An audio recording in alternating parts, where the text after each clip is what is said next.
মাননীয় প্রধানমন্ত্রী আমাকে পাঠিয়েছে এবং ওনার কাছে যে খবর ছিল যে চট্টগ্রামে ব্যাপক জলাবদ্ধতা হয়েছে এবং সোশ্যাল মিডিয়াতে 24 সালের 23 সালের বিভিন্ন ছবি প্রকাশ করে একটা অপপ্রচার চালানো হয়েছে যে চট্টগ্রাম মহানগর পানির মধ্যে ভাসছে। এই খবরে উনি সংসদে দাঁড়িয়ে ইতিমধ্যে চট্টগ্রাম নগর উনি দুঃখ প্রকাশ করেছেন এবং তাৎক্ষণিক সংসদেই উনি আমাকে তার কার্যালয়ে ডেকে নির্দেশনা দিয়েছেন যে আপনি এক্ষুনি চট্টগ্রাম যান এবং সংশ্লিষ্ট বিভাগ এবং কর্তৃপক্ষগুলোকে নিয়ে বসে কি সমস্যা আছে সমাধান করে তারপর আপনি ফিরবেন। আমি গতকাল রাতে এসে সন্ধ্যার পরে এসে আমি ঘুরেছি, যেভাবে মিডিয়াতে নিউজটা এসছে সামাজিক যোগাযোগ মাধ্যমে ওই রকম জলাবদ্ধতা আমি এসে দেখিনি এবং রাতে আমি বক্তব্য বলেছি যে চট্টগ্রাম পানির মধ্যে ভাসছে না। অনেকে ট্রোল করে বলেছেন যে মাননীয় মন্ত্রী চশমার সমস্যা আছে, চোখে কম দেখেন, কিন্তু আপনারাও তো আমার সাথে কাল থেকে ছিলেন, আজকেও আছেন। আপনাদের কাছে আমি প্রশ্ন রাখতে চাই যে আজকে তো কোথাও আপনারা জলাবদ্ধতা দেখেন। এখন প্রশ্ন এটা হতে পারে যে প্রবর্তকের মোড় সহ কয়েকটি জায়গায় হঠাৎ বৃষ্টি হবার কারণে, এটা তো একটা স্বাভাবিক ধারণা, আপনাদের সবারই স্বাভাবিক জ্ঞান থাকার কথা যে হঠাৎ করে এরকম মহানগরীতে 80, 85 বা 90 মিলিমিটারের ভারী বৃষ্টি যদি হয়, স্বাভাবিক কারণেই এই পানিটি সরতে একটু সময় লাগবে। এটাকে আমরা জলাবদ্ধতা বলবো না, এটা আমরা জট বলবো।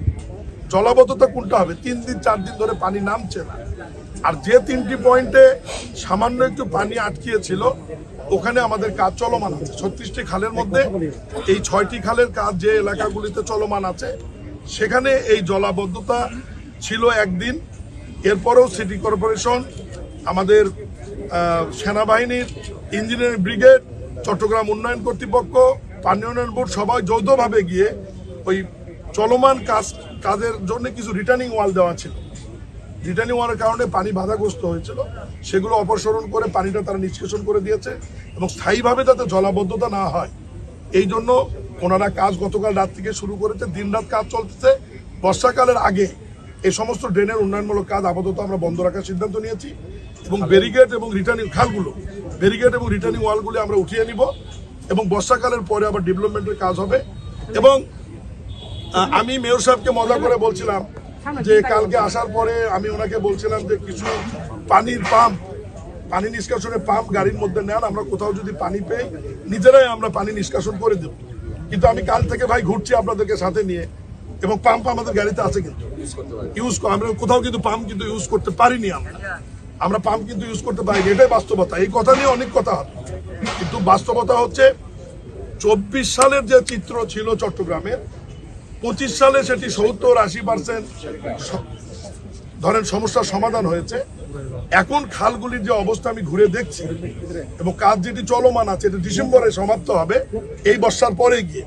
এই বর্ষাতে আমি চট্টগ্রামবাসীকে মাননীয় প্রধানমন্ত্রীর পক্ষ থেকে এইটুকু আশ্বস্ত করতে পারি যে 70 থেকে 80% আপনার জলাবদ্ধতা থাকবে না।